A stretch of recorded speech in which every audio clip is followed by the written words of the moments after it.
কবি ভাস্কর চক্রবর্তীর কবিতা প্রীতি উপহার। মনে হচ্ছে আর কোনোদিনই দেখতে পাবো না তোমাকে।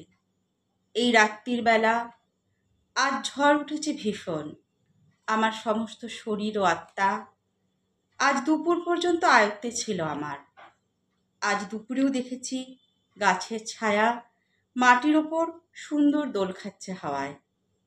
সরু পাঁচিলের পাশ দিয়ে আড়ম্বরহীন ট্রেন দৌড়ে যাচ্ছে।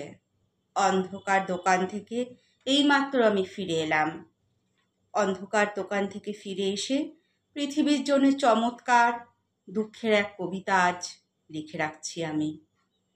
আমি মোজা খোলার বদলে এখন উপুর হয়ে শুয়ে রয়েছি বিছানায়। দূরে শুকনো পাতা এক একে ঝরে পড়ছে। আমি স্পষ্ট শব্দ শুনতে পাচ্ছি তার। আমি স্পষ্ট দেখতে পাচ্ছি তোমার মুখ, তোমার গলা। আমি স্পষ্ট বুঝতে পারছি আমার সমস্ত কিছু শব্দহীন আর ঝরে পড়ছে একে একে। ওই একা তুমি বসে রয়েছো জানালায়। তোমার বন্ধু আজ তোমাকে ফেলে থিয়েটার দেখতে চলে গেছে। কলেজের খেলাধুলো থেকে তুমি বরাবরই দূরে সরে গিয়েছিলে। এই রকম ধর্মসভা শোকসভা থেকে তুমি এইরকমই আরও দূরে সরে গিয়েছিলে তোমার ওই ব্যক্তিগত জানালায়। তোমার জন্যে পাথরের একটা হাতি কিনতে চেয়েছিলাম আমি। তোমার জন্য কিছুই কেনা হয়নি আমার। আমি ভোরবেলা ছুটে গিয়েছি বন্ধুর বাড়িতে।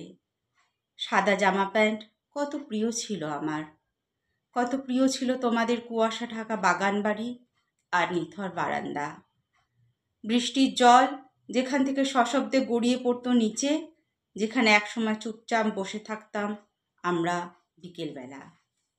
পৃথিবীর সমস্ত পুকুর পাড়ে সরু রাস্তার পাশে একটা লম্বা গাছ অকারণে দাঁড়িয়ে থাকে তোমার পাশে। আমি দাঁড়িয়ে থেকেছি সেই রকম।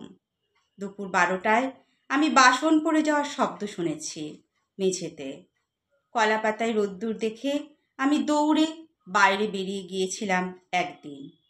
আমি কোনোদিন কোথাও যাইনি, কোথাও যাওয়া হয়নি আমার।